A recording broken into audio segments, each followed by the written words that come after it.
श्रीवास्तव एक बार फिर से आप लोगों का स्वागत करता हूं। आशा करता हूं आप लोग अच्छे होंगे और बहुत बेहतरीन तरीके से आगामी परीक्षाओं की तैयारी कर रहे होंगे।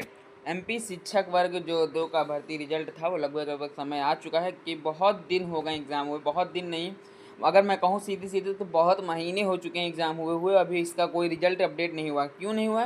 क्योंकि आपको पता है कि यह केस कोर्ट चला गया था और जब कोई केस कोर्ट चला जाता है तो फिर आप 7 से 8 महीने भूल जाइए।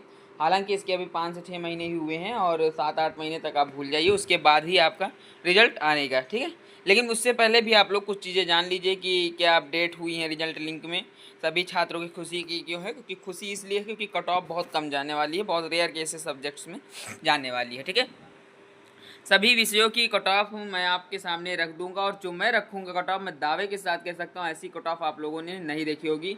और अभी तक मेरा रिकॉर्ड था, मैं 99% सही कट ऑफ बताया हूँ हर एक एग्ज़ाम्स में। लगभग 5 से 6 से ज़्यादा एग्ज़ाम्स मैं बता चुका हूँ और एक डाटा मैं लेकर आपके सामने आया हूँ जिसको सुनकर आप लोग चौंक जाएंगे। ग्राफ लेवल डाउन हो रहा है, क्यों हो रहा हो सब कुछ बताऊँगा, वीडियो ध्यान से लास्ट तक देखिएगा।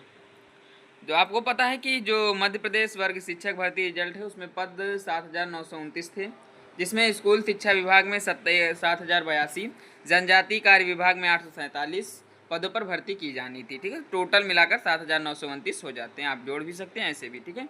तो टोटल पद 7,929 है, लगभग आरआरबी एनटीपीसी ग्रेजुएट लेवल से थोड़े से कम, ठीक है। अब यहाँ पर सिंपली बात करूँ, क्या नॉर्मलाइजेशन बाकी है? क्या होने, मतलब कि क्या नॉर्मलाइजेशन बाकी है? तो मैं बताऊँ, हाँ नॉर्मलाइजेशन होगा।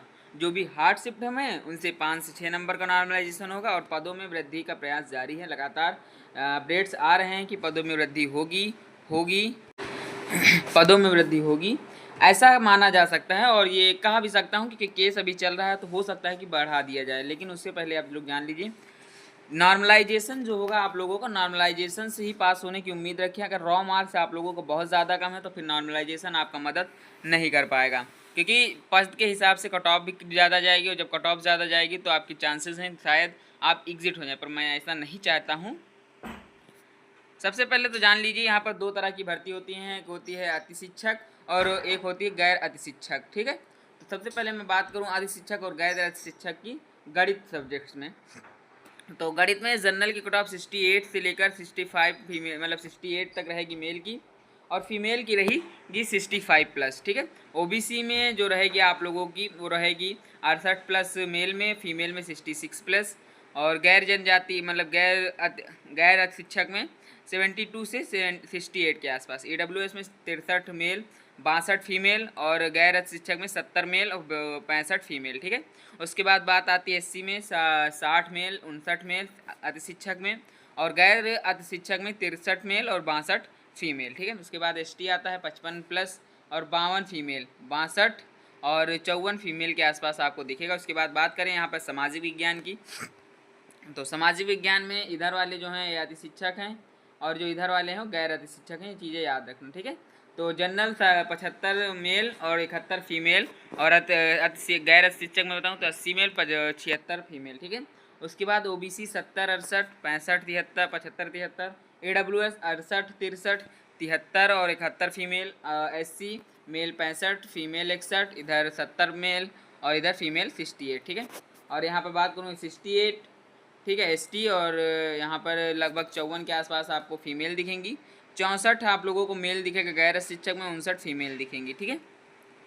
यहाँ पर और भी सब्जेक्ट्स आप लोगों के लिए मैं लेकर आया हूँ, जैसे आपका संस्कृत है general 85, OBC 83, WS 82, SC ST 76 और 72, ठीक है। उसके बाद यहाँ पर आपका गैर शिक्षक ये कॉलम है, तो गैर शिक्षक में मेल 86 फीमेल 83। अंग्रेजी में general 68, OBC 66, AWS 65, SC 61, ST 59 और गैर शिक्षक में जनरल 75 फीमेल 73, ठीक है। हिंदी में 80 76 75 71 69 और 84 और 82। विज्ञान में 76 72 74 70 68 77 73 फीमेल, ठीक है। योगा में 64 62 63 56 52 67 और 65 फीमेल, ठीक है। इधर का जितना भी कॉलम है ये गैर शिक्षक का है और इधर का अति शिक्षक का है, ठीक है। तो ये चीज़ें याद रखना। अभी मैं आगे और भी अच्छे से समझाने का प्रयास करता हूँ। अब आप लोग जान रहे हैं कि रिजल्ट आप लोग मान लीजिए जुलाई के मध्य में आने वाला है। पदों में वृद्धि को लेकर कोई भी अभी ऑफिशियली अपडेट नहीं आया है और ना आएगा। मैं 99% कह सकता हूँ कि कोई अपडेट नहीं आएगा, क्योंकि गवर्नमेंट अगर पद बढ़ाएगी भी तो नेक्स्ट वैकेंसीज में वो निकाल देगी।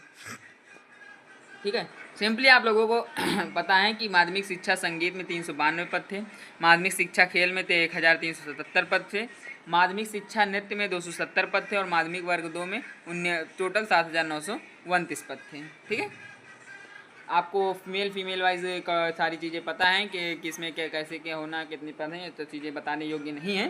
संबंधित विषय से स्नातक होना चाहिए और बीएड से होना चाहिए। आपको पता है कि बीएड का महत्व केवल इसी विभाग में एक है, रह गया है, वरना आप कोई भी डिग्री ले लीजिए कुछ भी नहीं मिलने वाला होता है।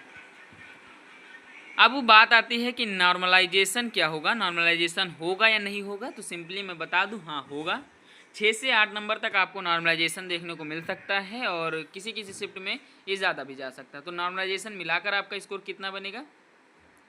अगर 20 मार्च की फर्स्ट शिफ्ट में 75 से 80 के बीच में, 22 की फर्स्ट शिफ्ट में 80 से 85 के बीच में, 22 की सेकंड शिफ्ट में 65 से 70 के बीच में, 23 की फर्स्ट शिफ्ट में 75 से 85 के बीच में और 23 की सेकंड की शिफ्ट में 75 से 80 के बीच में आपका स्कोर देखने को मिल सकता है। हालांकि उसके अलावा 27 की सेकंड शिफ्ट में 65 से 70 और 27 की फर्स्ट शिफ्ट में 55 से 60। ठीक है, 10 से 12 नंबर तक बढ़ने के चांसेस हैं। तो 10 से 12 नंबर तक भी बढ़ सकते हैं और मिनिमम 6 से 8 नंबर तो बढ़ेंगे ही बढ़ेंगे। तो अच्छी चीज़ है, अगर नॉर्मलाइजेशन से आपका प्रॉफिट होता है तो कमेंट में आप लोग ज़रूर बताइएगा कि आपका राज्य कौन सा है। बहुत से लोगों का कमेंट आ रहा था कि जो चीज़ें आपने बताई हैं, कभी आप डॉक्यूमेंट्स के बारे में ज़्यादा जिक्र नहीं करते हैं, और कभी कभी मैंने 1-2 स्टूडेंट्स कमेंट ऐसे भी देखे हैं जिसमें ये बताया गया कि सर अगर मेरे डॉक्यूमेंट्स कंप्लीट होते तो मैं आज सरकारी नौकरी पा गया होता।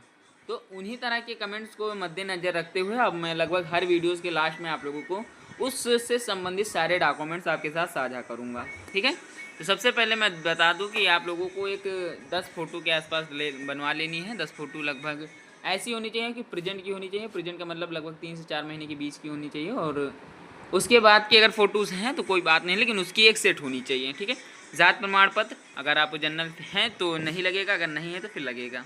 आय निवास पत्र, रोज़गार पंजीयन, और रोज़गार पंजीयन की वेबसाइट से आप लोग इसका पंजीकरण कर सकते हैं और रजिस्ट्रेशन आप लोगों का हो जाएगा। न्यू रजिस्ट्रेशन नंबर जनरेट कर लेना।